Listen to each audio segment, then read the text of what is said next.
TV 2020 ekranlarından merhaba sevgili izleyenler. Diyalog Medya Grubu Genel Yayın Yönetmeni Reşat Akar'la birlikte Gündem Özel programında sizlerleyiz. Hemen konuları aktaralım.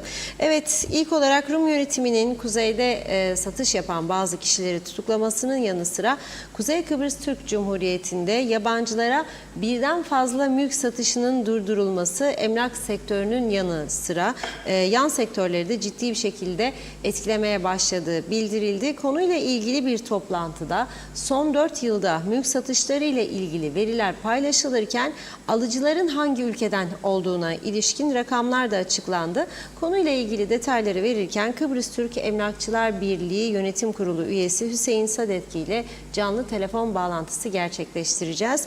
Bir diğer konumuz devlet okullarının açılmasına kısa bir süre kala vatandaşların önemli bir bölümü eldeki parayı okul kıyafetleri ve kırtasiye malzemelerine harcarken çarşıdaki esnaf işlerin iyi gitmemesinden yakınıyor. Bazı iş yerleri satışların yok denecek kadar azaldığını belirtiyor. Konuyla ilgili röportajlarımız var. Onları sizlerle paylaşacağız. Son olarak da iktidardaki Ulusal Birlik Partisi'nde son 12 yıldan bu yana kurultay hesaplaşmaları yargıya taşınıyor. Lefkoşa Kaza Mahkemesi yapılan başvuruları dikkate alarak davanın esası sonuçlanıncaya kadar örgüt başkanlarının yetkilerini kullanmamasına hükmetti. Peki bu durum genel başkanlık seçimini nasıl etkileyecek? Konuyla ilgili olarak Ulusal Birlik Partisi Genel Sekreteri Oğuzhan Hasipoğlu ile canlı telefon bağlantısı kuracağız. Hepsi ve daha fazlasıyla tabii ki sizlerleyiz. Evet, buyurun Reşat Bey. Evet, herkese hayırlı günler dileyerek başlayalım. Bugün ekonominin can damarı birkaç sektördür biliyorsunuz. Turizmdir, eğitimdir ki eğitim darbelenmiştir ve emlak son yıllarda özellikle 2003-2004 daha doğrusu anlam planı referandumu sonrasında bir emlak patlaması yaşamıştık. Daha sonra bir duraklama dönemi geçirdik. Sonra yeniden son 3 yıldır, 4 yıldır özellikle İskele bölgesi, Kuzey Kıbrıs'ın parlayan yıldızı dediler. O bölgede çok ciddi yatırımlar yapıldı, çok önemli mülkler yapıldı. Bir kısmı satıldı bunların, tabii bir kısmı da alıcı bekliyor. Şimdi çoğu satışlar sözleşmeyle yapıldığı için devletin elinde bu konuda herhangi bir veri bulunmuyor. Yalnız bu konu hepimizi, herkesi doğrudan ilgilendiriyor. Nasıl? Benim malım yok satayım diyorsunuz değil mi?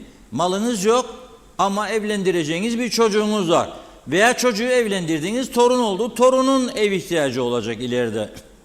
Onun için fiyatlardaki anormal yükselişlerin herkesi etkileyeceği bir durum söz konusudur. Onun için emlak sektörü hepimizi çok ciddi bir şekilde etkiliyor. Bu işin bir tarafı. İki, devletin gelir elde etmesi açısından önemli bir sektör. Üç, bunu şimdi koymayalım. Bunu. Üç, en önemlisi yan sektörler var. Yani emlak satılır ama adam aldığı evin içini döşemek ister. Mobilyacısı var, beyaz eşyası var. Evin önüne bir araba koyacak çünkü toplu taşımacılık hiç yok. Yok. Yani mesela toplu taşımacılık olsa doğru dürüst Funda Hanım Girne'den buraya araba kullanmadan gelir. Biner güzel bir klimalı otobüse gelir. Güneyde olduğu gibi olsa arabadan daha konforlu. İçinde bedava internet var otobüsün güneyde. Ama özelleştirildi, o bize uymaz. Çünkü biz özelleştirme bizde öcüdür orada. Öcülerle ne işimiz var? Çin şirketi aldı. 150 tane de otobüs getirdi. Pırıl pırıl. Hepsi 0 kilometre. Bizdekiler arar vitesi koysun. Şoför koyamıyor. 35-45 senelik otobüsler, koltuklar çökmüş. Öğrenci pencereden dışarı uçar gider. Bu böyle. Ama biz demokrasi ve insan hakları ve özelleştirme, yabancı düşmanlığı falan, onun için böyle. Bizde olmaz. Şimdi ne olacak? Adaya gelen Türk vatandaşı, İngiliz vatandaşı, Alman vatandaşı, Rus, İran falan araba almak zorunda. Onu da etkileyecek. Ki etkilemiş durumda. Geçen gün konuştuk otomobil sektörüyle ilgili. %80 azaldığını söyledi satışların. Tam tersi, bırakın azalmayı. Bir de iade almaya başladılar. Şimdi adama sattın sen 35 bin istediğini arabayı. Adam dedi ben gidiyorum. Bunu sana satmak isterim geri dedi. Kardeş sattık ama biz sana 35 bin lira veremeyiz, alıcı yok. Ver sattı fiyatın 5 bin aşağısına geri vereyim. 30 bine. Yok kardeş alamam. 27 bin. Bıyık bükmeler falan 25'e geri 35'e sattı. Alıyor ama bu da var. 25'e geri aldığını koyuyor. Galerinin içine duruyor orada. Bu ovalar şimdi araba doldu. Şimdi İnşaatçılar Birliği'nin bir toplantısı vardı. Orada inşaat sektörüyle ilgili bilgiler paylaşılırken İnşaat mühendisi Özalp Nailler bir takım açıklamalarda bulundu. Ben bu açıklamalarının bir kısmını Cenk Mutluyakalı'nın paylaşımında gördüm. Özalp Bey'i aradım, kendisiyle uzun uzun konuştum. İddiaları. Dedim ki bu rakamları nerede buldunuz? Çünkü şöyle diyor, 2021 ile 2024 yılları arasında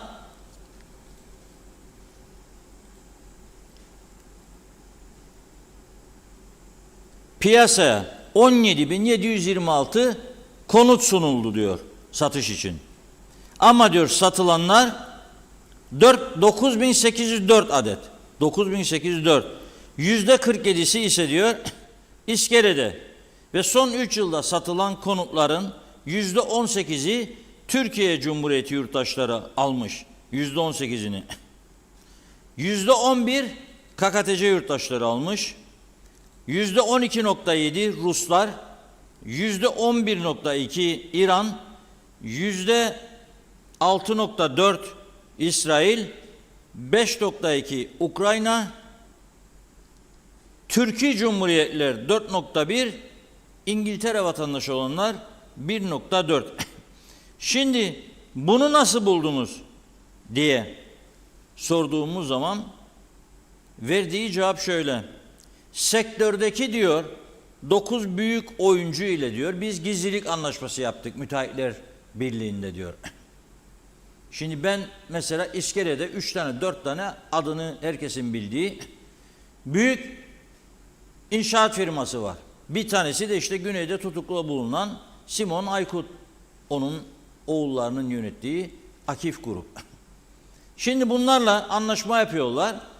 Herkes satış yaptığı satışı kimlere sattığını, ne kadar sattığını. Çünkü devlet bilmiyor çünkü tapuya gitmedi bunlar. Bu satış sözleşmeleri eski yasalara uygun vaziyette avukat yanında yapıldı. Şimdi diyor ki bir darbe Rum tarafının tutuklamaları, ikinci darbede hükümet diyor ki 1 Kasım'dan itibaren yabancıların elinde birden fazla mülk bulunamaz. Ve o mülkü de gelip kaydedecek diyor tapu dairesine. Şimdi Rus vatandaşı 4 tane almış, 5 tane almış, 3 tane almış veya İran vatandaşı veya Türkiye vatandaşı. Türkiye vatandaşlarına birden fazla hak veriyor yeni yasa. Tabii ama adam Türkiye pasaportuyla geldi. Türkiye Cumhuriyeti vatandaşı. Mesela Simon Aykut da Türkiye Cumhuriyeti vatandaşıydı. Ama aynı zamanda İsrail. Ama aynı zamanda Portekiz. Yani geldi buraya Türkiye Cumhuriyeti pasaportuysa Türk oğlu Türk demek değildir ya. Sonradan olmuştur belki. Bugün Türkiye'de birçok önemli firma daha en büyük hisleri satın alanlar Türk vatandaşı gibi aldı ama kökeninde Amerikalılık var. Amerikan vatandaşıdır çoğu veya İngiliz vatandaşıdır.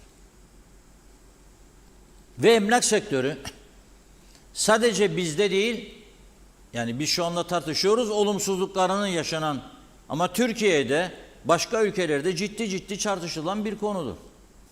Mesela bu sabah Bloomberg televizyonda Türkiye'deki emlak satışları değerlendiriliyordu ve canlı bağlantı yaptıkları emlak sektöründeki bir önemli isim şöyle bir ifade kullandı. Dedi ki mesela bir Dubai örnek alalım dedi. Bu yılın ilk 3 ayında Dubai'de 35 milyar dolarlık mülk satışı yapılmış.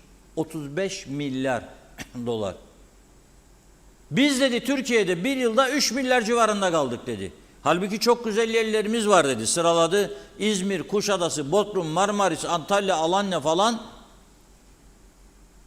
Değişik değişik yörelerde herkesin ilgi duyduğu yaşam tarzına göre Türkiye'de o imkan var aslında. Arkasından Maliye Bakanı Sayın Şimşek'in açıklamalarını verdiler. Yabancıların mal alımını kolaylaştıracak yeni düzenlemeler yapıyorlar diye. Bizde kısıtlandı. Çünkü biliyorum siz de dinleyenlerin bir kısmı yabancılar işgal etti, gelirler memleketimize de yandık bittik falan filan. Ama dünyada artık böyle düşünülmüyor. Yabancı bir apartman dairesi satın aldı diye beni yiyecek diye bir durum yok. Çünkü ben ona vatandaşlık vermeyeceğim. Çünkü ben ona seçme seçilme hakkı da vermeyeceğim. Ve çünkü onun aldığı apartmanın üzerinde oturduğu arazi devlet malıdır. Ve devletin malında kimse söküp omzunu alıp bu ülkeden götüremez. Netice itibariyle Sayın Özaltınay'lerin verdiği bilgiler bu doğrultuda. Şimdi arkadaşlarımız Emlakçılar Birliği Yönetim Kurulu üyesi, aynı zamanda da kendisi emlak işi yapan oldukça deneyimli alanında Hüseyin Sadeki ile telefon bağlantısı yapacaklar. Onu canlı yayına alacağız az sonra. Verilen bilgiler içerisinde bu 9 firma işte 9 büyük inşaat şirketi gizlilik sözleşmesi çerçevesinde ne yapıyor? Bilgileri aktarıyor o havuza elektronik ortamda ve o havuz içerisinde Müteahhitler Birliği bunu değerlendirerek bu sonucu çıkarmış oluyor. %70 en azından gerçekçilik olduğunu söylüyorlar. Ama başka bir emlakçı arkadaşımızla konuştum ben bugün. O da dedi ki vallahi dedi bu Rum'un tutuklamasından daha ziyade bizi dedi etkileyen nedir bilir misiniz de nedir? Devletin aldığı karar. Adam dedi aldı 3 tane ikisini satmak zorunda. Benden dedi 110 bin hisselerini aldı bir apartman dairesini dedi. Geldi bana şimdi 90'ı al benden geri. Ben alamam tabii diyor. Müşteri bulmam lazım. Müşteri ararım diyor. Yani yeni inşaat değil, önceden satılmış mülkleri yeniden satmak için mücadele veriyoruz dedi. Hazır mı telefonumuz? Hüseyin Bey hattımızda. Hoş geldiniz yayınımıza. Merhaba. Merhabalar. Herkese iyi Hüseyin Bey. akşamlar. İyi programlar. Merhabalar. Esat Bey merhabalar. Nasılsınız? Bizim mikrofon açık olmayabilir belki. Arkadaşlar, bizim mikrofon açık mı değil mi? Hüseyin Bey duyuyor musunuz beni? Esat Bey gayet net duyuyorum sizi. Buyurunuz. Şimdi güzel. Bizim arkadaşlar mikrofon düğmesini unuttular. Bazen öyle olur. O şu bu şu bir şey. Canları sağ olsun. Büyücüler girer falan aramıza. Şimdi bilmiyorum dinlediyseniz beni. Az önce ben Özaltınaylar Bey'in açıklamasından söz ettim. Tabii ki severek dinliyorum bütün programlarınızı. Evet, sağ olun. Şimdi bu ne diyorsunuz? Bu veriler sizce 3 aşağı 5 yukarı doğru mu? Müteahhitler Birliği olarak değerlendirmeyiz. Bir. İkincisi bu hem güneyde tutuklamalar hem kuzeyde bu birden fazla mülk alımının yasaklanması sizin sektörü, emlak sektörünü nasıl etkiledi? Bir de buna paralel olarak siz aynı zamanda otogalleriniz vardır biliyorum. O sektörü nasıl etkiledi? Bunları konuşalım. Memnuniyetle. Öncelikle zaman verdiğiniz için teşekkür ederim. Tüm dinleyiciler, izleyicilere de iyi akşamlar diliyorum. Bahsetmiş olduğunuz Sayın Özaltınaylar sektör içerisinde gerçekten sevdiğimiz, saydığımız verilerini kendi şahsımda özellikle güvendiğim bir adımdır. Biliyorsunuzdur. Bugün ben de Cenk Bey'in yazısında sabah dikkatimi çekti ve aslan notlarımda ve ekran görüntüsünü de alarak merak ettim. Gerçekten bu veriler bu şekildeyse demek ki son pandemi sonrası ne yaptıysak ve nasıl bir pazarlamaya girdiysek gayet dünyanın neredeyse her şekilde bir şekilde ulaşmışızdır ve ülkemize yatırımcı aldık. Tabii burada bildiğiniz üzere gerek az önce sizin de dile getirmiş olduğunuz hükümetin getirmiş olduğu bazı kısıtlamalar. Bu da ben şuna bağlıyorum. Hatırlıyorsanız daha önce gene programlardan görüştüğümüz bir nokta vardı. Bir ara geçen sene özellikle birçok sosyal medyada, özellikle Türkiye sosyal medyasından Kuzey Kıbrıs üzerinde, işte topraklardan da yabancılar üzerinde bazı propagandalar yapıldı. Bazıları doğru, bazıları gerçekten gerçek dışı ve tamamen kamuoyuna bir şekilde yönlendirmeden ötürü yapıldı. Hükümetin çıkarmış olduğu yasa akıbetinden de sanki de ayarlanmış bir şekilde Rum tarafında tutuklamalarından ötürü ve özellikle kara propagandasında ve Rum tarafındaki basın yapmış olduğu listeler, açıklamış olduğu isimlerden ötürü, evet, emlak sektörü son 6 aydır maalesef çok durgun bir şekilde seyrediyordu. Özellikle turistlerin tercih ettiği bölgelerden, bu da hangi bölgeler? İskele olmak üzere Esentepe, Tatlısu ve bu bölgelere yakın olan bölgelerde gördüğüm kadarıyla, meslektaşlarımızla görüştüğümüz kadarıyla çok ciddi bir durgunluk var. Buna tabii çeşitli sebepleri var Reşat Bey. Siz sorun, ben size fikrimi dile getireyim arzu ederseniz. Evet, önce başlayalım. Bu güneydeki tutuklama olayları ne kadar etkilemiş olabilir sizce satışları? Yani yabancılar Şimdi korkuyor mu şöyle bir artık bizden şekilde- mal alsın? Şimdi aslında bu tutuklamalar yabancılardan ötürü bizim birçok meslektaşımız, birçok paydaşımızı daha fazla korkutmuş vaziyettedir. Ben birçok arkadaşla tabii şu anda kesinlikle Rum tarafında geçip de herhangi bir işi de sağlık nedeniyle bile olsa, ki bu aslında baktığınız zaman insan haklarına aykırı bir olaydı. Çünkü düşünün, bir ülkenin vatandaşlığını taşıyorsunuz veya taşımıyorsunuz. Geçiş hakkınız var ama bir söylentiden ötürü sağlık için veya çocuğunuz Allah korusun kaza yapsa, geçip o tarafta bu sağlığınıza ve çocuğunuza bakıp çocuğu bu tarafa getiremiyorsunuz. Öyle bir hale getirdiler. Doktora Burada bile dediğim gidemiyorlar gibi- yani. Bakın, doktora bile gidemiyorlar. Benim şu anda bu konuda dediğim gibi birçok paydaşımız, yani illa emlak sektöründen ötürü dediğim gibi mimarı olsun, mühendisi olsun, yatırımcısı olsun veya yabancı olsun, dediğim gibi bu aslında insan haklarına aykırı bir olaydır. Bizlere bir kişi bu şekilde geçiş hakkı varsa ve vatandaşlığı da varsa, ki vardır, şimdi bundan ötürü ya listede varım ya yokum. Varsa o zaman açıklayacaksınız arkadaşlar. Kimler bu liste içerisinde var? Bu insanlar da kendi haklarını savunsunlar. Bu iş bir piyango olmamalıdır. Ya geçersem ya tutuklanırsam diye bir olay olmamalıdır. Varsa bir suç duyurunuz, o zaman net bir şekilde dile getireceksiniz. Bir hukuk ülkesinde yaşıyoruz. Gerek güney gerek kuzey tarafı. O zaman kuzey tarafında adamın ismi varsa o da hakkını hukukunu arayacak, bir şekilde devam edecek hayatını. Doğru değil mi Reşat Bey? Yani siz burada sahipsiz bırakıldığını düşünüyorsunuz sektörün, değil mi? Bu çünkü şahıs meselesi değil diyorsunuz. Buna doğrudan şimdi daha emlak güçlü bir şekilde. sektöründen Şimdi bir emlak değil, biliyorsunuz bunlar otelciler de aynı zamanda işin içerisinde. Bu son sizin gazetede de görmüş olduğumuzda benzer de bir liste yayınladınız. Duyulan bir liste, kulaktan kulağa liste içerisinde birçok sevdiğimiz, saydığımız yatırımcımız ve otelcimiz de bunun içerisinde var. Mimarımız da var, mühendisimiz de var, müteahhitimiz de var, doğal olarak emlakçımız da var bunun içerisinde. Şimdi burada dediğim gibi tamamen bir piyango şekilde, ya geçersem ya tutuklanırsam ne olacak? Çünkü şöyle bir olay var. Bu bahsetmiş olduğunuz Simon aynı zamanda KKTC vatandaşı değil mi Reşat Bey? Doğru. Aynı zamanda KKTC vatandaşıdır. Tamam, şimdi KKTC vatandaşıysa şimdi muhakkak bizim taraftaki büyüklerimiz, Dışişleri, Cumhurbaşkanlığı vesaire muhakkak her vatandaşını anayasadan gelen hakkından ötürü ya bir kere savunmak zorundayız. Şöyle bir şey dile getireyim size. Geçen gün İsrail'de Türkiye vatandaşı, aynı zamanda Amerikan vatandaşı maalesef bir vatandaşı katlettiler. Ondan ötürü gördüğünüz gibi Joe Biden bu taraftan açıklama yapıyor. Bu taraftan Hakan Fidan Bey açıklama yapıyor. Bir şekilde kaç tane vatandaşlığı varsa aslında bu adamı savunacaksınız. Burada şimdi bu Simon'la alakalı ne gibi suçlamalar var? Her gün bir şey okuyoruz. Sizin gazeteniz ve diğer medyadaki gazeteleri takip ediyoruz.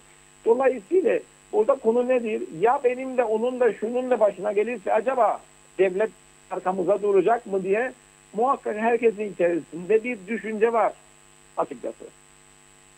Evet.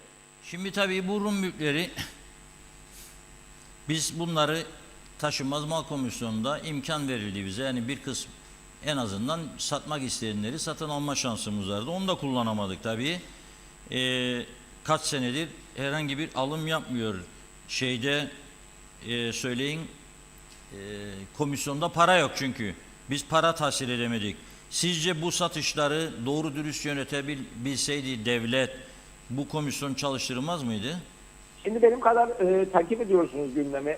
Şudur, biliyorsunuzdur ki 6-8 ay önce, hatta bir sene öncesinde şöyle bir vergi artırımına girdi ki bu da aslında birçok paylaşımdan tepki alındı şu şekilde. Bakın birçok yabancı siz cezalandırdınız vesaire. Şimdi bu da aslında yabancı alıcıların %3 vergisini 4 yaparak %12 hale getirdik. Dolayısıyla yani 4 katını birdenbire bir gecede rakamlar yükseldi. Bu da şu şekilde hatırlarsanız bağlandı. Bir nevi yerli vatandaşımızın ev alacak fonuna girdi. Bunun içerisinde mal tazmin komisyonu, bir de deprem olayı vardı. Deprem olayı kalktı ama %12 tamamen devam etti ve mal tazmin komisyonundan fon sağlamak üzere ve işte özellikle KKTC vatandaşlarının satın alacağı ilk evle ilgili bir fon oluşturup da o parayı bu orayı içerisinde aktarıldı. Eminim ki bundan ötürü biz Emlakçılar Birliği olarak itiraz etmedik. Sırf ne için?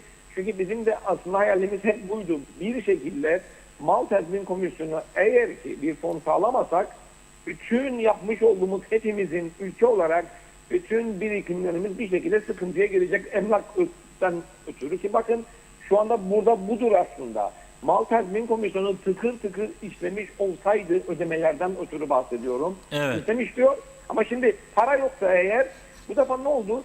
Şimdi Rum tarafının yapmış olduğu bir açık gözlüğü var. Burada aslında Rum tarafı size dava açmıyor. Rum tarafındaki bu tarafa bırakılan mal sahibini bulurlar.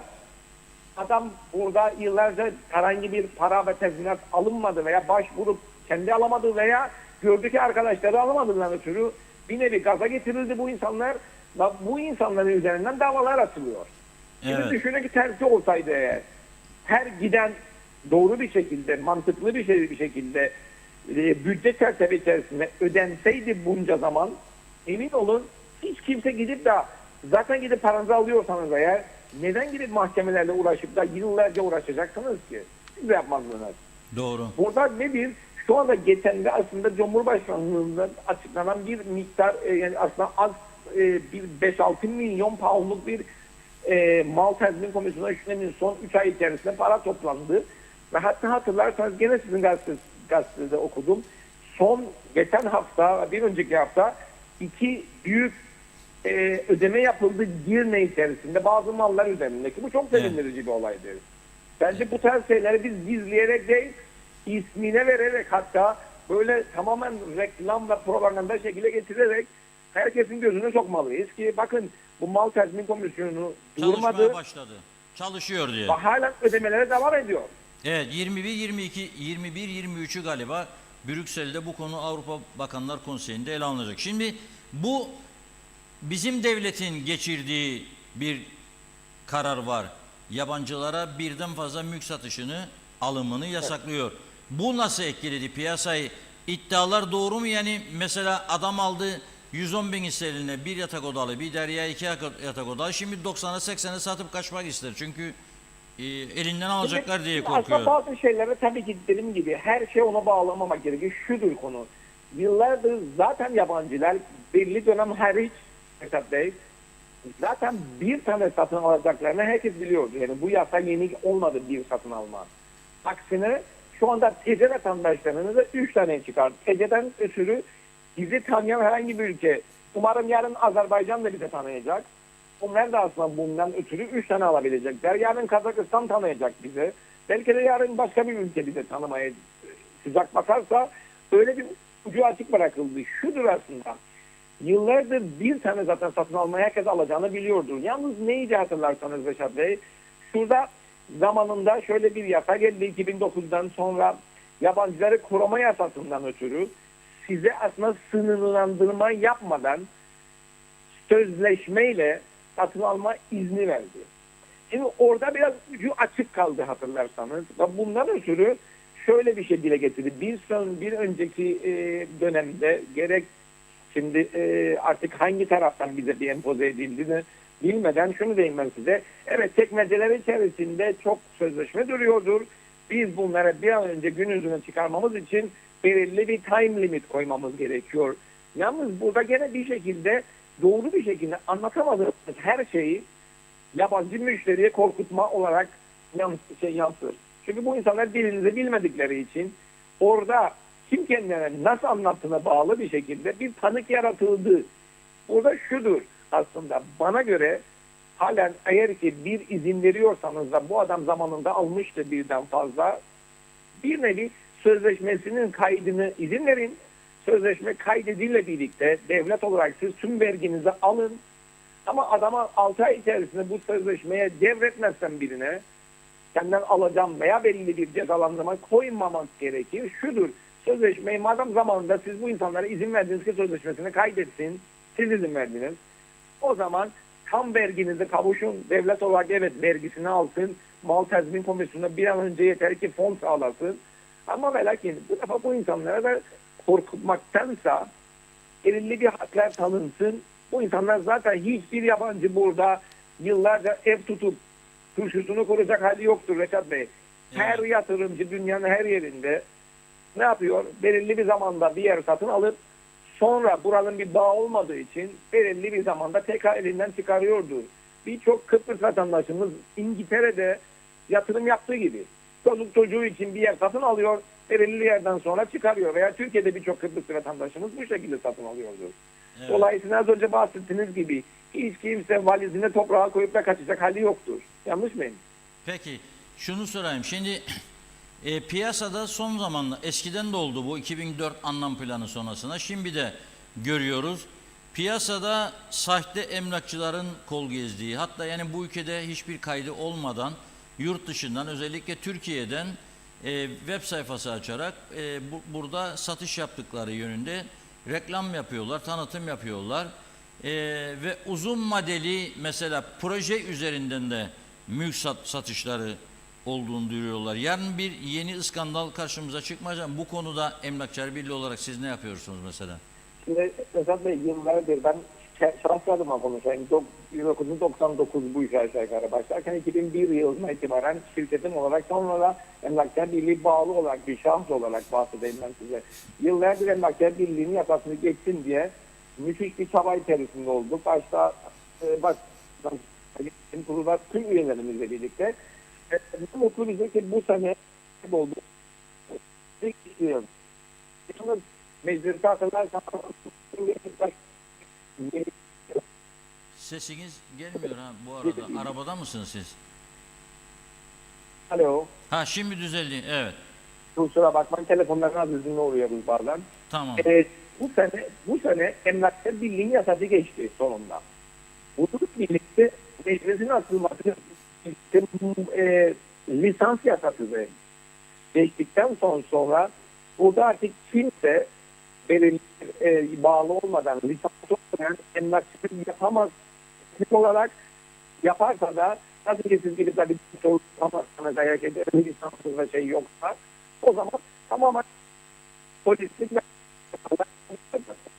bahsetmiş olduğunuz çok büyük bir laf. Maalesef insanlarımıza ya kendi ülkesindeki insanlar balon satarak, balon fiyatları satarak az önce bahsetmiş olduğunuz 120'ye çok satmaya yalvarıyor. Şimdi emin olun bu 120'ye satılan kişi burada emlakçılık alakası olmayan tamamen balon fiyatını hizmet bedeli komisyonlarda satın aldığı kişidir ve bu fiyat doğru bir fiyat satın almadığı takdirde her zaman ne yazık ki kaybetmeye mahsustur bu yatırım konusunda ama gene de ülkemizin adına leklenir. Bunlar ötürü bu yasayla birlikte lisans atanısından sonra biz kendimizden geleni yapıp görmüş olduğumuz tüm bu reklamlar, bu el altı reklamlar veya bu yasal tamam polisimize ihbar ederek bunlardan artık gerekeni yapmasını rica edeceğiz. Dolayısıyla birlik yasası geçti. Federal lisans yasasında söz verildi. Bu dönem gelecek diye öngörüyoruz Vedat Bey. Evet. Son şunu sorayım. Bu diğer sektörler, özellikle otomobil sektörünü, siz de içindesiniz. Nasıl etkiledi bu son olumsuz gelişmeler? Şimdi gene de gündemi çok iyi takip ettiğinizde fark ettim. Ben az önce ne dedim? Yabancı ya kapısını yakmak ister veya daha 2-3 ay önce plakalı arabasını tekrar aynı yere götürüp da bana satın diye bir şekilde baskı yapmaktadır. Erken meselesini biliyorsunuz, bu ülkenin ülkenin yüksek eğitim ve inşaat en büyük lokomotif sektörü. Şu anda üçü de devleti problemleri biliyorsunuz, mahkemeler, gazetelerin bir olmaması gereken maddededir. Bir problemimiz. Turizm konusunda evet kısma Rum tarafına ve için bir belli var. Ortada bir tam istediğimiz zamanı alamadık. Son darbeyi de inşaat sektöründe bir şekilde bu duygunu ilk etkilenecek olan sektör otomobil, beyaz eşya gibi diğer ana sektörlerdir. Şimdi evet bir durgunluk var şu anda ilgili bir nevi devletin şu anda en büyük aslında gelir vergisini dişin bir şekilde otomobil sektöründe elde etmektedir. Hatta seyir seferlere de %85 bir zam geldi. Özellikle lüks arabalar satılırsa devletin kasasında müthiş bir para sağlanmaktadır ama maalesef hepsi durgun hale gelmiş vaziyette. Bu konuda belki belirli süre için gerekirse bir tek KKTC vatandaşları için bile belirli bir ilk alacakları zaman belirli bir indirim yapılırsa hem stoktaki otomobiller bir şekilde devlet de burada biliyorsunuz %50, 60, 70 arabasına göre %80'e kadar bir vergi ama tabii o düşürmek Evet. bu tarafta Sesiniz, Hüseyin Bey, çok kötü geliyor sesiniz. Hiç anlaşılmıyor. Bu bölümünü galerileri nasıl ekleyeni isterseniz daha sonra konuşalım. Çünkü ben hiç anlamıyorum. Memnuniyetle Reşat Bey. Nasıl arzu ederseniz. Tamam. Çok teşekkür ediyoruz katıldığınız için. Sağ olun. İyi akşamlar. Teşekkür ederim Reşat Bey. Görüşmek üzere. Evet, ben duymamaya başladım. Herhalde siz de duymuyorsunuz. Ama önemli birkaç noktanın altını çizdi. Hüseyin Bey uzun yıllardır bu piyasanın içinde. Öyle bir etki yarattı diyor güneydeki Rumların tutuklamaları. Bu sektörün içinde olan ister emlakçı ister müteahhit, hatta diyor mühendis olsun diyor. İnşaatta çalışan. Acaba benim adım da var mı listede endişesiyle? Güneye geçemiyorlar diyor. Kıbrıs Cumhuriyeti vatandaşıdır. Geçemiyor diyor, korkunç. Bir sağlık durum var, acil doktora gitmesi lazım, doktora dahi gidemiyorlar diyorlar. Onun için daima her meselede insanın özgür ve doğru olması lazım. Yani bu inşaat meselelerinin bir gün gelip kapımıza dayanacağını düşünmemiz lazımdı. Yıllardır buradan çağrı yapıyoruz. Çalıştırın bu taşınmaz mal komisyonu. Geçirin meclisten bu şerefiye vergi yasasını. Bakın, size dedi ki Türkiye Cumhurbaşkanı Sayın Erdoğan, %20'sini siz toplayın, 80'ini ben vereceğim dedi. Bunu söylediği zaman Türkiye'de bol para vardı. Çok para vardı elinde. 50-60 milyar dolar Suriyeli göçmenleri harcayan bir Türkiye 10 milyar buraya verirdi. Ama biz de toplayacaktık bir kısmını. %20 de biz. Bu vergi yasasını son işte artık bir yasa geçirdiler. Ondan da para toplayamadılar fazla. Çünkü sözleşmeyle yapıldığı için satışların büyük bir çoğunluğu tapu dairesine gitmeyen adam neyin vergisini verecek? Hiç vergi vermedi. Herkesin işine böyle geldi. Bizim avukatlar dedi ki yasaldır. Kuzey Kıbrıs Türk Cumhuriyeti yasalarına göre sözleşmeyle satış senin malındır kardeşim dedi. Bir dakikada bir başka karar geçirdi, bozdu onu. Kasım'a kadar dedi, geldin gelmedin, bitti bu iş. Neyine güveneceğim ben? Ben bu ülkenin hangi kanununa güveneceğim? Kaldır Arap, indir Arap misalidir. Kaldır oğlum dedi, kaldırırlar. İndir oğlum, indirirler. O zaman da bitti bu iş. Neye güveneceğim? Şimdi bugün bu gündemi belirlerken tesadüf önüme önce Instagram'da sonra Facebook'ta bir bayanın, çok şık bir bayan, güzel bir bayan, kıyafeti falan filan gelecek şimdi ekrana. İskele bölgesinde, bakınız İskele bölgesinde konut tanıtımı yapıyor, satış. Allah Allah dedim. Şimdi adını vermeyeyim ne olduğunu. Hem reklam olmasın hem yanlış anlaşılmasın. Sonra verdiği şirketin web sayfasına girdim. 2 tane telefon numarası çıktı orada. Birini aradım, cevap almadım. İkinciyi aradım. Dedim ki bunlar hepsi apartman dairesi mi? Evet. Bunlar nasıldı? 1+1 mi? 2+1 mi? 3+1 var mı? Hayır dedi. Nasıl dedim? 1+0 dedi. Yani tek oda. Üstüttü flat demek istiyor. Evet dedim. Ve 2+1 dedi. Fiyat dedim. 80.000 sterlinkten başlıyor dedi.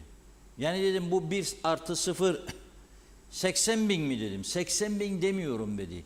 81.000'den başlıyor dedim dedi. Tabii Türkiye'deki sistem denizi görür mü? Köşeden mi görür? Ortadan mı? Tam mı görüyor? Eksik mi görüyor? Perdeyi sağdan mı çekeceksin? Soldan mı çekeceksin? Aşağıdan mı bakacaksın? Yukarıdan mı bakacaksın? Abi değişiyor falan filan. Neyse. Dedim ki gelip görebilir miyim dedim. Neyi dedi? Sizi değil herhalde dedim daireyi yani. Bilmiyor tabii kim olduğumu. Ben normal bir vatandaş olarak aradım. Göremezsiniz beyefendi dedi. Ne dedim, gizli mi? Yok dedi. Daha başlamadık dedi. Ha dedim, projeden mi satın? Evet dedi. Proje ne zaman başlayacak dedim. Yıl sonuna başlamayı planlıyoruz dedi. Ne zaman bitecek dedim, 2025. Yok dedi, 2026 Ocak Şubat dedim, Aralık dedi. Bakın daha şimdi 2024'ün Eylül ayındayız. 2026'nın Aralık ayında bitecekmiş. İnşallah. Tabii bu konularda herkesin gözünü dört açması lazım. Yani kayıtlı mı değil mi, güvenilir mi değil mi, verdiğin parayı da sonra vallahi şartlar bizi öyle bir duruma getirdi kardeşim, sorma. Ne? Rum'da tıkayınca biz ettik falan filan, alacaktık da şudur budur. Ya da KKTC yeniden kanun değiştirdi. Onun için yemeği tabakta görmedikçe garsona bahşiş vermeyin. Getirsin önce güzel servis yaptığını göreyim. Yiyeyim bir güzel, karnımı doyurayım. Fiyatı da göreyim, kazık var mı yok mu? Eğer uygunsa garsona da bahşiş verim. Değilse garsona derim, söyle ustana bu kazıklamadan vazgeçsin. Çünkü gelmeyeceğim artık. Burası, bakın yaptılar Türkiye'de, lahmacun 1000 lira dedi bazıları Bodrum'da. Ha dedi sana Yunan adalarına gittiler. Şimdi buradaki durum da ona doğru gidiyor, yani herkes bunu görüyor. Buyurun Funda Hanım. Mesajlarımıza başlayalım. Çok teşekkür ediyoruz. Şerife Turgay Derya iyi yayınlar diliyor. Erol Topçu da İngiltere'den hayırlı yayınlar dilemiş. Şenol Tatlıcıoğlu, Mustafa Özcan, Salih Mullalı, Veli Göztaşı, İzzet Ahmet, Fevzi Mehmetçioğlu iyi yayınlar, kolay gelsin dedi. Cengiz Güsel'e Güzelay'da, Mehmet İnancı da hoş vakitler değerli dostlarım demiş. Arif Mustafa Cüce de Limonlu'dan selamlar diyor. Geç başladık diye kızdı. Nazime Nalbant, soğuk yağmurlu Londra'dan herkese selamlar, mutlu akşamlar. Güzel Kıbrıs'ımdan üzülerek ayrıldım. Yine soğuklara geldik. Başkaları da ev alsın demiş. 2-3 alırken yerli halk nasıl ev alacak demek istiyor. Yazık yapamıyorlar dedi. Ali Dereseven, yeni yasada yabancılara mülk satımı azalmadı. Aksine daha çok arttı. KKTC vatandaşı olan yabancılara emlak satışı sınırsızdır. Örneğin 1000 dönüm alan bir yabancı KKTC vatandaşı bu 1000 dönümü rahatça 1000 kişiye satamaz mı? Nasıl önlenecek? Arif Mustafa Cüce, okul servislerine bir yaş sınırı konulsun demiş. Mustafa Kombo, Bizde o dediğinizden yok Reşat Bey diyor. Rüyamızda hayalimizde bile görmeyiz demiş. Kolay gelsin. Toplu taşımayla ilgiliydi galiba bu mesaj. Sayar Aker selamlar. Batık geminin hazinelerini hala da paylaşamadık. Arsızlık bitmedi. İzzet Ahmet, KKTC yurttaşları diye konuşuyoruz. Kim bu insanlar? Nereden geldiler? Madem biz Kıbrıslı Türk gittik diyor. 780 bin Kıbrıslı Türk Londra'da, 180 bin Avustralya'da, 10 bin Kanada'da yaşar. Milliyetçiler memnun musunuz demiş. Gaye Kök, Avrupa'dan gelip 18 tane apartman dairesi alan var. Bizim insanımız neredeyse bir oda alacak imkanı yok. Yabancılar aldıkça zaten fiyatlar uçuyor. Ne gerek var ülkedeki insan ev sahibi olsun. Eskiden olduğu gibi annenin babanın yanında otur. Celal Harun, ülke gündemi 2024-2025 yılı diyor. Konteyner sınıflar ve yeni öğretim yılı olmalı. Ali Dere Seven, araştırın. Kuzey Kıbrıs, İran, Rus ve diğer yabancılara satılan emlak sahipleri kaç uyrukludur? Çift mi, tek mi? Hüseyin Nuroğlu, Eray Arençmen, Zeliha Adaman hayırlı yayınlar dilemiş. Damla Aldemir, Cemal Aspava, Erdal Yarkın, Tema Yavaş'ta, Fevzi Teke'de, Hüseyin Boşnak Londra'dan selamlar. Numan Boğaç da hayırlı yayınlar diliyor. Teşekkür ederiz. Soner Sabriler, okullar açılıyor. Peki öğrenciler güvende mi? Sınıflarda rahat, korkusuzca okuyabilecekler mi? Binaların kolonları, demirleri görünüyor. Tavan demirleri görünüyor. Dış cephedeki sıvalar dökülüyor. Yaz tatilinde Eğitim Bakanlığı okullarla ilgilendi mi? Veliler kuşkulu. Anne babalar korkuyor demek istemiş. Lütfen meclisteki milletvekilleri 99 günlük tatillerini bırakıp ilgilenmelerini bekleriz. Ali Dere Seven, yabancılara satılan bu emlaklar ülkenin sonunu getirecek. Kuzey Kıbrıs çok küçük bir ülke. Emlak sektörü ülkeyi satarak mı canlanacak? Özkan Özdemir, İnsan haklarından bahsediyor. Peki Rum mallarını devlet desteğiyle yağmalamak, talan etmek insan hakları değil mi? Salih Mullalı, Ercan yolundan geçtiniz mi Reşat abi bilmiyorum ama orada eksik, hiç de güzel olmayan işler var. Eski Ercan'dan pek farkı yok. Özellikle tuvaletlerin dekor ve aksesuarları hiç güzel olmamış. Tecrübeli expert, işini bilen kişilerin yapmadığı belli. Boşuna malzeme ve işçilik israfı başka bir şey değil. Cengiz Güsela, 74'te yapılan müdahale, 83'te ilan edilen KKTC'deki mülklerin dünya hukukunda alımı ve satımı suç olduğunu bütün dünya biliyor. Bilmeyenler demiş sadece KKTC'de yaşayanlar ve kara para aklayıcıları. Herkes yediğinin hesabını versin diyorum. Damla Aldemir, kiralar uçtu, memleket yabancılarla doldu. Ne kiralanacak ev kaldı ne de yer. 30 bin lira maaş alanları düşünmezler, 20 bin lirasını kiraya verir. Kim düşünür ne yiyecek ne içecek bu insanlar? Cem Atsız, siz bu malların Rumların olduğunu bilmez miydiniz demiş, kızdı. Cemal Tunceri de daha da kötü olun diyor. Kimin malını kime satıyorsunuz? Vatandaş ev alamıyor. Fiyatlar 5'e katlandı. Ahmet Köle, TOKİ'nin Kuzey Kıbrıs'ta konut yapmasına nasıl bakıyorsunuz demiş. Seren Turalı, tekerlek kırıldıktan sonra yol gösteren çok olurmuş. Kendi düşen ağlamazmış. Kendim ettim, kendim buldum. Tam da altında kalan boynu kopsun misali. Mal tazmin komisyonunu hiçe saymanın, nazarı itibariyle kale almamanın, hak sahiplerinin tazmin edilmesinin en bariz canlı örneği bu tutuklamalar. Yanlış hesap Bağdat'tan dönerdi. Bu kez Lefkoşa'dan, Sarayönü politikasından döndü. Maalesef her şey duvara tosladı demiş Seren Tunalı. Şöyle birkaç mesaj daha okuyalım. Damla Aldemir, doğrunun yanında olan sadece sensin Reşat abim demiş. Allah razı olsun. Keşke herkes sizin gibi olsa. Maalesef yalan dolan sahtekarlık, güven kalmadı kimseye diyor. Onur Temizkan, iyi yayınlar, kolay gelsin demiş. Mehmet İnancı, Reşat Bey UBP kurultayından sonra son durum ne dedi o da? Evet, şöyle bir yenileyim sayfayı. Evet, Arif Mustafa Cüce, buradan sesleniyorum. Ben de anahtar teslim olmayan hiçbir emlak gayrimenkul almasın vatandaşlar. Şaka değil diyor bu piyasada. Onur Temizkan iyi yayınlar diledi. Mehmet İnancı'yı da okuyalım. Evet, yetkililer açın demiş TV'yi. Dinleyin Reşat Bey'i, size bedava hizmet veriyor diyor. Ahmet Köle, inşaat alıcılardan aldığı peşinatlarla bitirmeyi hedefliyor.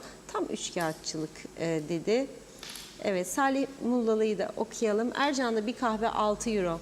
TL üzerinden hiçbir şey hesaplanmıyor. Para birimi değişti de bizim mi haberimiz yok demiş. Her şey pahalı. Kimse mecbur olmasa bir şey almıyor. Fiyatlar yenilir yutulur cinsten değil. Uygun olsa her şey, herkes bir şeyler alabilse daha iyi olmaz mı kahve demiş. Evet, çok teşekkür ediyoruz. Yine devam edeceğiz mesajlarımıza. Buyurun. Evet.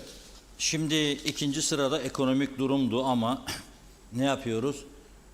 Ulusal Birlik Partisi kurultayına geçiyoruz. Çünkü Oğuzhan Hasipoğlu parti genel sekreteriyle saat 15.30 civarında bağlantı için sözleşmiştik.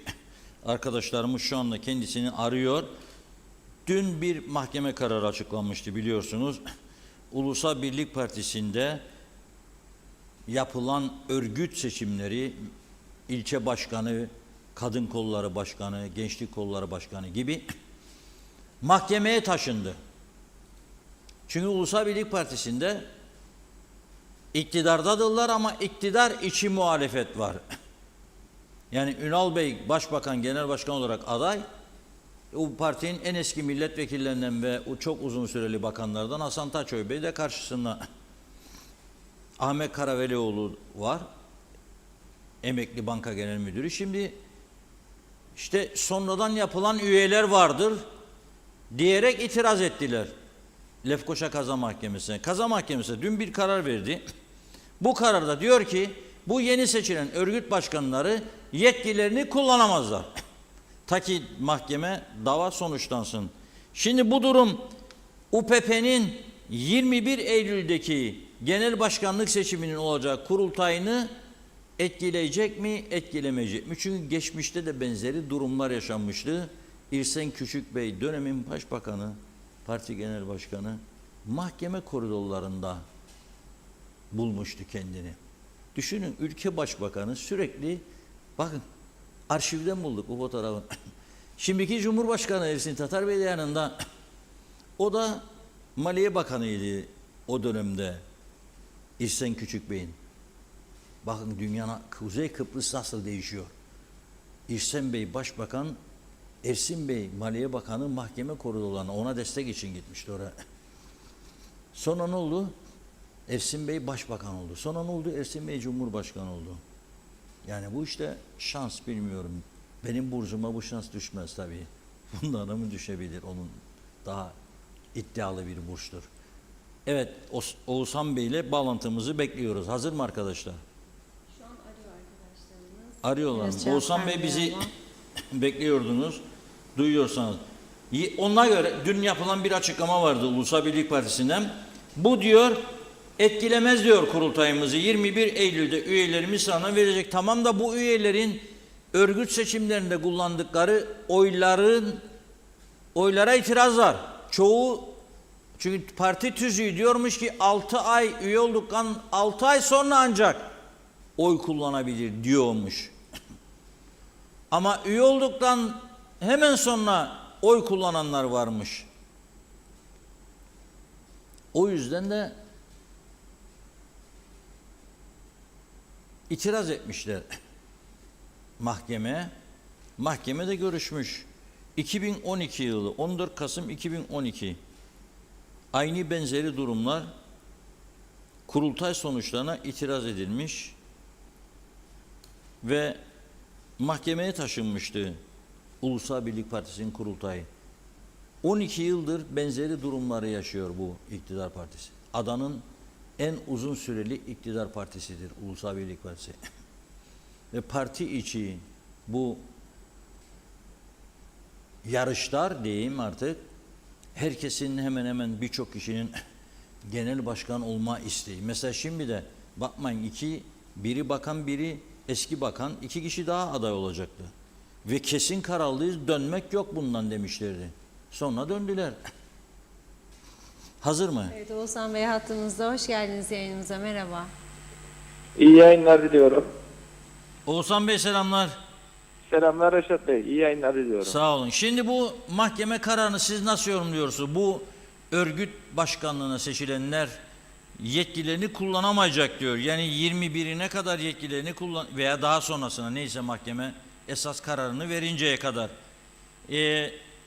Ama genel başkanlık seçiminde bunlar oy kullanabilecek mi? Veya bu üyelerin sonradan üye yapılanlarla ilgiliydi. Bu itiraz, o insanlar, yani itiraz konusu olan o insanlar genel kurulda başkanlık seçiminde oy kullanacak mı? Kullanırsa onu da mahkemeye götürmeyecekler mi? Ne diyorsunuz?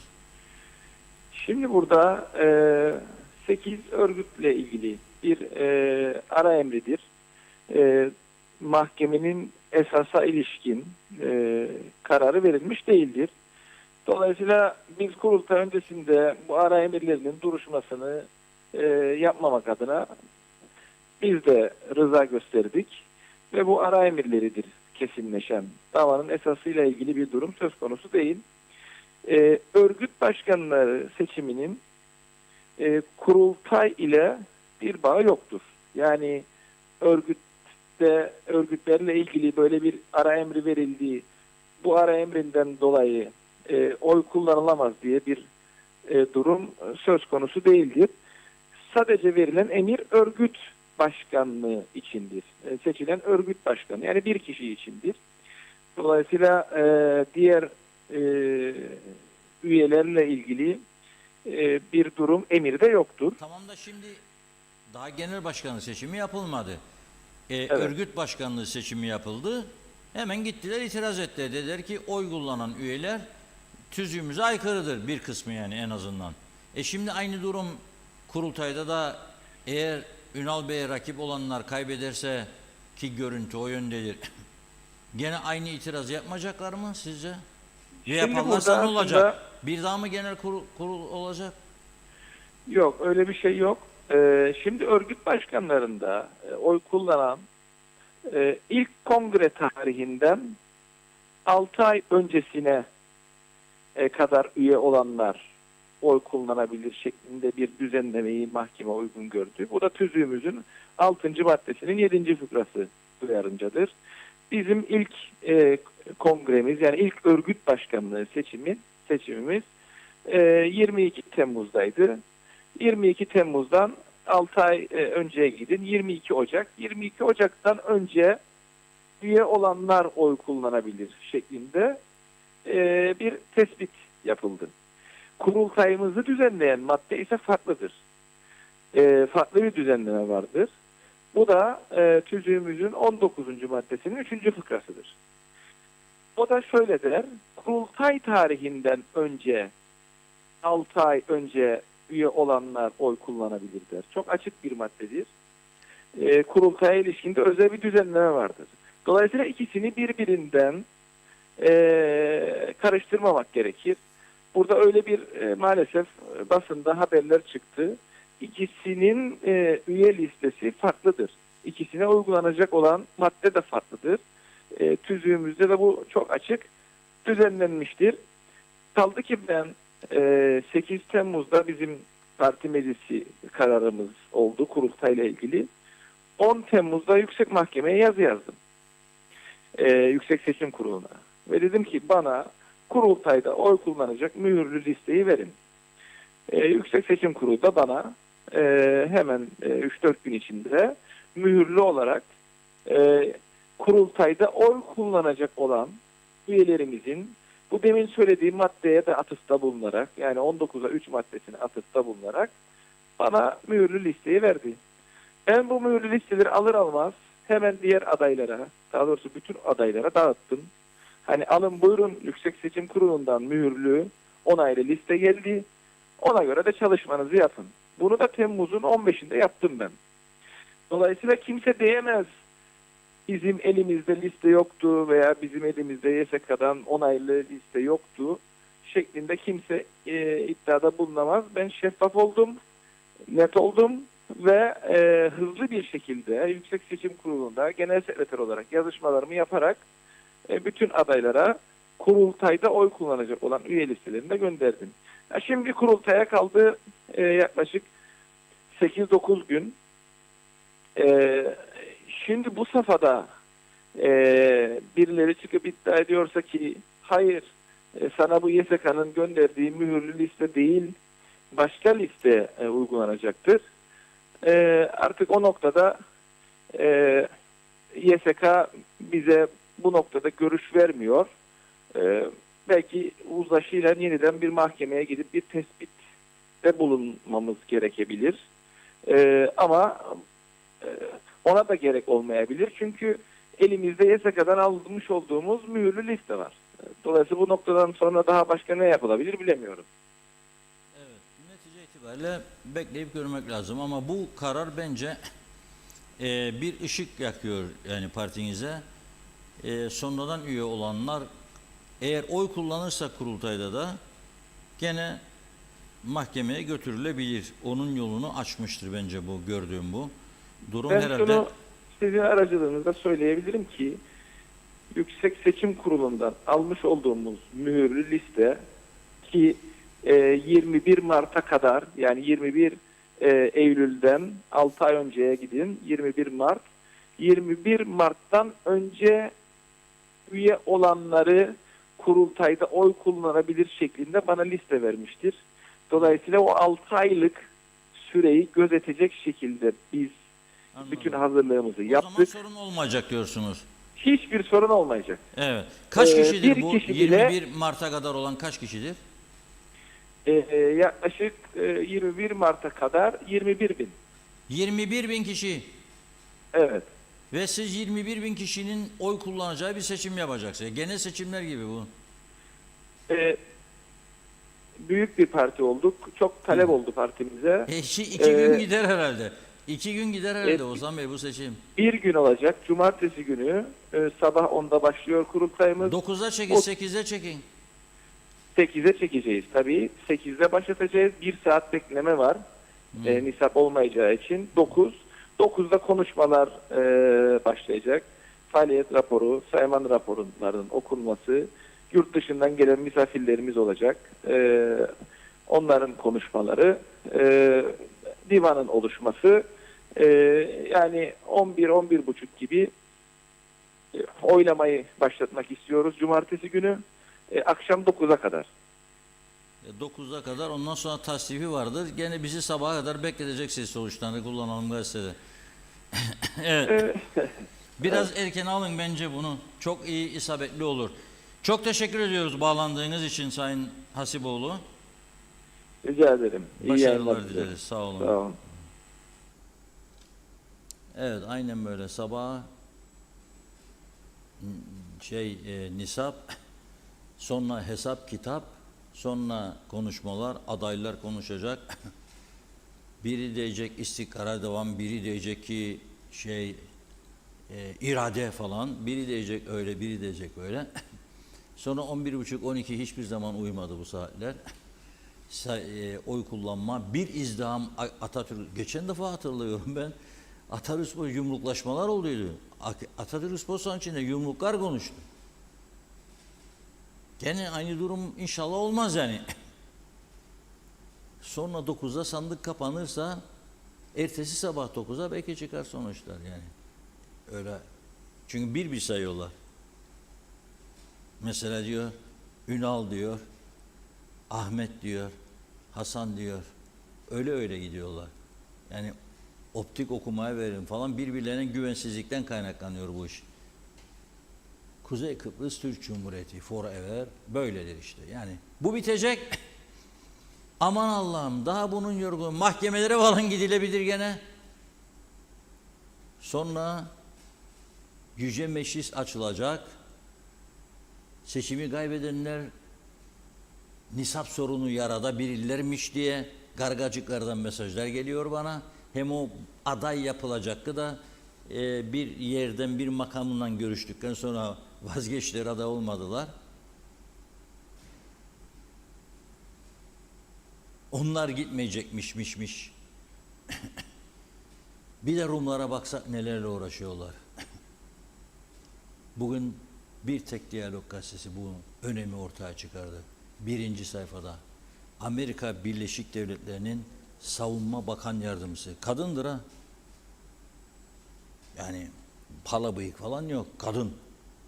Savunma bakan yardımcısı. Rum savunma bakanıyla askeri alanda, savunma alanında yeni işbirliği anlaşması. yapmışlar. 17 başlık altında. Amerika Birleşik Devletleri fotoğrafları var evladım, onun fotoğrafları, askerden imzalar atılırken falan söyledim, olması lazım yani, inşallah maşallah verdilerse verdilerse olması lazım. Neyse, dün akşam saatlerinde bizim Dışişleri Bakanlığı, bugün de Türkiye Dışişleri Bakanlığı bu askeri anlaşmayı eleştiren, ya şükür olsun Allah'ım, yağmur yağacak bu gece, biliyorsunuz meteoroloji, şaka etmiyorum, uyarıda bulundu. Hem rüzgar fırtına, belki yağmurda, ama rüzgar fırtına garanti. 7 şiddetinde olacakmış hatta. Kapıları pencereleri iyi kapadınız, bir sorun olmasın. Amerika Birleşik Devletleri ile hem silah ambargosunu kaldırdı Amerika Güney Kıbrıs'a, ve bu silah ambargosu da biliyorsunuz Türkiye Kıbrıs'a müdahale etti diye, yahut da öyle 63-74 bize saldırdı değil. 1974 Barış Harekatı'ndan 2-3 ay sonra Amerika'nın Lefkoşa Büyükelçisi elçilik binasının balkonundan orada toplanan halka hitaben bir konuşma yapmaya çıkmıştı. Orada Rum halkı protesto ediyordu Amerikan hükümetini. Neden bıraktınız Türkiye'de geldi işgal etti memleketimizi diye. Orada bir tane katil silahını çekiyor, Amerikan Büyükelçisini vuruyor, öldürüyor. 2-3 yıl sonra ancak Amerikan Senatosu ambargo kararı alabildi. Yunan lobisi girdi devreye, o girdi, bu girdi. Sonunda Senato, Kongre onayladı ve Güney Kıbrıs'a, Rum kesimine silah ambargosu uygulamaya başladı Amerika. Ama son 2-3 yıl doğal gazın da yarattığı olumlu havayla çıkarlar söz konusu olunca, Kıbrıs'ın bölgedeki stratejik önemi artınca Amerikan Senatosu ambargo kararını iptal etti. Silah satışları başlatılacak. Başkanın imzası bekleniyor. Ama bu arada geçtiğimiz yıl içerisinde de, bu yıl içerisinde de çok sayıda askeri tatbikat yaptı Rum Milli Muhafız Ordusu'yla Amerikan ordusu. Ve bu yeni anlaşmayla bu tatbikatların sayısı artacak. Dün Rum lideri Hristodilidis Savunma Bakan Yardımcısıyla görüştükten sonra, o masadan görüntü var, görüyorsunuz, Birleşik Arap Emirlikleri'ne gitmiş, Abu Dhabi'ye. Bindi uçağa gitti. Oranın devlet başkanıyla görüştü. Ve orada da ekonomik işbirliğinin yanı sıra stratejik ilişkilerin çok hızlı bir şekilde protokoller düzenlenerek geliştirilmesi kararı almışlar. Müslüman ülkeyle Güney Kıbrıs. Biz burada neyle uğraşıyoruz? Kurultayla. Neyle uğraşıyoruz? Emlak sorunlarıyla. Arada çok ciddi farklar var. Çok. Dün gitti, bu sabah döndü. 24 saati bile bulmadı adam. Bizim Gonya'da bir konferansa giderler, 4 günden önce gelmezler. Ve 30 kişiye harcırah öder bu batmış devlet. 30 kişiye. Onun için koltuk burada çok önemlidir. O 4 gün 5 günlük harcırahın hesabını bile yaparlar. Ne olacak ya? 4.000 lira fazla aldın, 10.000 lira fazla aldın, ne olacak? Ne olacak? Onun için arada çok ciddi farklılıklar var. Çok ciddi. Daha göremediğimiz meseleler. 21 yaşındaki genç, kanında 3 tür uyuşturucu bulunuyor. Çıkarılıyor mahkemeye ve yargıç diyor kendisine, kanında, evet diyor, kullanıyorum diyor. Her çeşidini kullanıyorum diyor. Alıştım diyor. Esas sorun bu. 3 çeşit uyuşturucu kullanan bir adam bir günde nasıl ayakta duracak? Neler olacak? Bakın bugün mahkemeye gitti konu. 2 tane genç Ne yapmışlar? Lefkoşa'da 24 Ocak 20 Şubat arasında Bedrettin Demirel Caddesi üzerinde bulunan ve uzun süre kullanılmayan 5 katlı binanın kapısını açıp içeri girmişler. 37 adet 24 bütülü klima, binaya ait elektrik kabloları ve bir adet jeneratör ait parçaları yerinden söküp götürmüşler. Sonra bunları bir hurdacıya satmışlar. 43 bin lira karşılığında. Ondan sonra polise ifade vermiştir. Dramatik bir ifade var. Onun için okuyorum. Dramatik bir ifade var. Diyor ki bunlardan bir tanesi Umut Büyükarslan parçalanmış bir aileye sahipmiş. Hani bu böyle aman be öf be kurtulayım be, sil baştan başlamak gerek, meyhaneden fotoğraf, bayanlar ayrı atar, adam ayrı meyhaneden atar, o ona bir mesaj verir, ona mesaj verir, yıkılmadık hayatta göreceğim göstereceğim falan filan. Ortada kalan çocuk varsa tabii ona olur. Parçalanmış bir ailenin yarattığı sorunlar var psikolojik çocuklar üzerinde. Bunu herkesin sağlıklı bir şekilde değerlendirmesi lazım. Benim de kalbim var, ben de insanım. Ama o şarkıdaki gibi değildir her şey. Aşkımla oynama diyor, kumar değildir. Oynuyorlar birbirleriyle. Neymiş? Şeylerini, kaprislerini, hepsi böyle değil tabii. Bazıları çok haklıdır. Şiddet varsa tabii ki yani dayanılmaz. Ama bunun dışında ne baktın yan masadaki kadına? Hadi boşanıyoruz. Ya da neydi o adamla senin yakınlığın? Ha? Kimdir bu da seni öptü cappa cuppa? Hadi. Bitiyor, sonra ortada kalan çocuklar maalesef ne doğru dürüst eğitim yapıyorlar, ne hayatlarını doğru dürüst kurabiliyorlar ve bunun yarattığı olumsuzluklarla bir takım yanlışlara yönelebiliyorlar. Uyuşturucu, hırsızlık, kaçakçılık. Para kazanmak için yaptık diyor. Çok pişmanık ama diyor korku duymadık diyor. Biz bunu para kazanmak için yaptık diyorlar. Gördüğünüz 2 tane genç. Yazık ve günah ya. Gerçekten yazık. Ve 30'ar ay hapis yatacaklar şimdi bu genç yaşta. 2,5 yıl. Gerçekten çok önemli. Okan Veli Şafaklı tanınmış bir insanımız. Eğitimle ilgili, ekonomiyle ilgili çok ciddi görüşleri var. Bugün sahte programlar YÖDAK'ın gündeminde başlıklı bir yazı yazmış. Bağımsız gazetede. Bana da gönderdi, okudum yazısını. Çok önemli bir noktaya dikkat çekiyorum. Kamu Hizmeti Komisyonu diyor, son dönemlerde bir karar almış, demiş ki atama için yapılan başvurularda adayların diplomalarının tanınırlığı için YÖDAK'tan teyit istiyoruz artık. Yani sen geldin, Eğitim Bakanlığı'nın tasdiklediği diplomayı da getirdin önüne. Yok diyor. Git bana YÖDAK'tan bunun tanınırlığını getir. Neden YÖDAK diyor? Söylüyorum.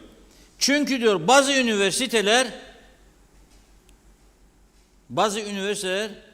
YÖDAK'ın onaylamadığı ders programları koydular ve mezuniyet veriyorlar diyor.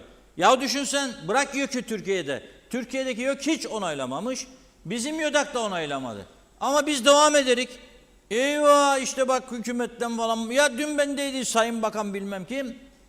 Ve alıyorlar öğrenci, mezun da ediyorlar.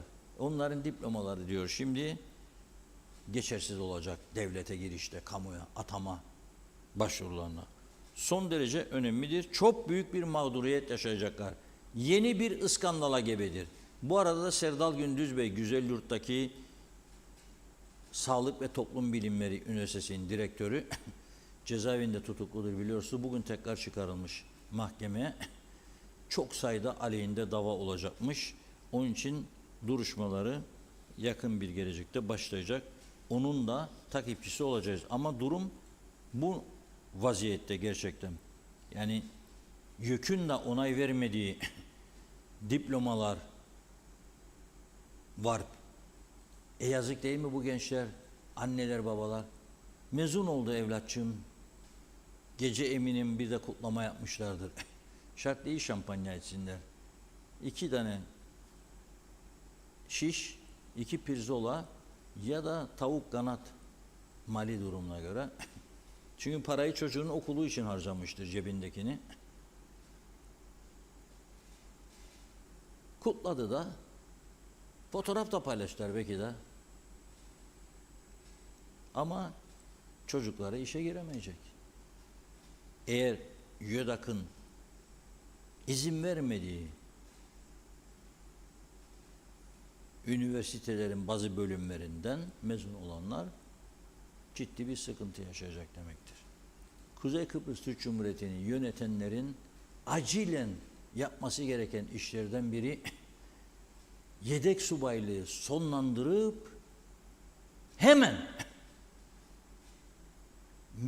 askerliği eşit duruma getirmelidir. Herkes yapmalıdır. O zaman bu üniversitenin bu bölümlerine gitmeyecekler insanlar. Meslek eğitimini de hızlandırmalı ve teşvik etmelidir.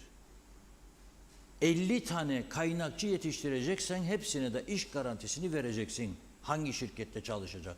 Sözleşme yapacaksın şirketlerle. Mesela iyi matbaacı, baskıcı yetiştireceksen geleceksin benimle sözleşme yapacaksın. Ben diyeceğim alacağım. Usta yetiştir bana. Ama yetiştirirsen yok. Geldiğinde de düğme nerededir diye bana sorsun. Yok. Ya da iletişim mezunuyum der, gelir oku bakayım Ali derim ben buradan, o anlar veli. Yazamaz bile.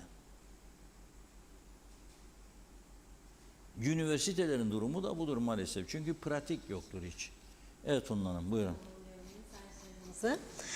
Evet, Mustafa Maniam iyi yayınlar diliyor. Mustafa Kort'un 1960 Ortaklık Devleti'ndeki kolektif Kıbrıs Türk toplumu haklarını 61 yıldır gasp etmekte ve kullanmakta olan Rum idaresinin ödemesi gerekli maddi manevi tazminatlar konusunda ne diyorsunuz demiş. Mehmet İnancı, ülkemiz iyi yönetilmiyor. Sağ olsun diyalog var ve daha kötü gidişatı önlüyor. Yüreğinize sağlık Sayın Akar demiş. Celal Harun, bir taraftan pahalılıktan şikayet edip durmadan sebze, meyve, gıda, temizlik ürünlerine her şeye keyfi zam yapıyoruz. Ne vicdan, ne denetim, ne haramdan sakınma, ne ar, ne utanma, ne kul hakkı endişesi. Adı da serbest piyasa ekonomisi. Hadi oradan demiş, bu olsa olsa serbestçe kazıklama ekonomisi. İzzet Ahmet, gün gelecek herkes ektiğini biçecek. Hiç kimse yaşattığını yaşamadan ölmeyecek demiş. Özeş Oğuz, yiyin birbirinizi yazdı. Özhan Ali, iyi yayınlar. Beni ve adada yaşayan herkesin boğazından geçecek emeğinin parasını ve hakkını yiyen demek 5.000 kişi değil 21.000 kişiymiş ganimetçiler diyor. Ahmet Köle, çakalların leşten pay kapma kavgası dedi. Selim Bincir, Sayın Sekreter yanlış bilgi veriyor. Bu işin sonu yine mahkemede bitecek. Necdet Mavi Gözlü, Kuzey Kıbrıs Birleşik Afrika Pakistan Cumhuriyeti Başkent Lefkoşa'dan iyi yayınlar diledi. Rum mahkemelerinden tek istediğim kuzeyde kalan Rum arazilerine inşaat yapan, satan, alan bütün emlakçılar Güney Kıbrıs'a geçtiklerinde tutuklanmaları canı gönülden dilerim demiş. Sen kimin malını kime satarsın? Yıllardır Rum malı satan emlakçılar bir türlü paraya doymadılar, doymayacaklar. Memleketi yabancılara sata sata memleketi yabancılarla doldurdular. İnşallah bu Rum'un arazilerine inşaat yapıp satanlar hak ettikleri cezaları alırlar ve buraya dolan yabancılar belki azalır, yoksa ayvayı yediğimizin resmidir demiş. Ali Dereseven, dünyaya adalet getirmesi beklenen Amerika gittiği her yere huzursuzluk getiren bir ülke. Herkes ve bilhassa federasyoncular bu olanları ve kime güvendiklerini görsünler. Herkes yatsın kalksın, Türkiye'nin güçlü olması için dua etsin. Başka şansımız yok diyor. Mehmet İnancı, 99 gün tatil bitti mi Reşat Bey? Hiç biteceğe benzemez galiba demiş. Özsen Ali, her şeyi yiyen 21.000 kişi, yapılması gereken yolların parası, elektrik kurumuna alınacak malzemeler, hastane, ilaç, hizmetler, hepsi bunların ceplerine gider demek ki diyor. Sayar Eker, meclis boş kaldıkça hükümet azdırıyor demiş. Mehmet İnancı, ülke ne hale düşürüldü? Bunlar sizi dinlese ülke düzlüğe çıkar demiş. Evet, mesajlarımızı tamamladık bugün. Çok teşekkür ediyoruz. Buyurun. Evet, şimdi bugün önemli bir konumuz daha vardı. Onu yarına bırakıyoruz. Çünkü ekonomik durum maalesef iyiye gitmiyor. Şimdi hiçbir zaman bir ülkenin ekonomik durumu bir anda dibe vurmaz. Süreci var bunun. Ama mesela bu emlak sektöründeki gerileme, yan sektörler, otomobil galerileri, beyaz eşya, ne bileyim sanayi tesisleri, alüminyum kapı pencereciler, mutfakçılar falan zaman içerisinde bunun etkisini göreceklerdir. İnşallah görmezler. Ama şu gerçek var. Şu gerçek var. Dünya küçülmüştür. Birçok ülkenin emlak sektöründe sosyal medya aracılığıyla ülke seçerler ve paralı reklam yaparlar. Güney Kıbrıs'ta yapar. Ben bakıyorum Güney Kıbrıs'ın yaptığı fiyatlara. Bizim taraf özellikle İskele'de Güney'in üstüne çıkmaya başladı.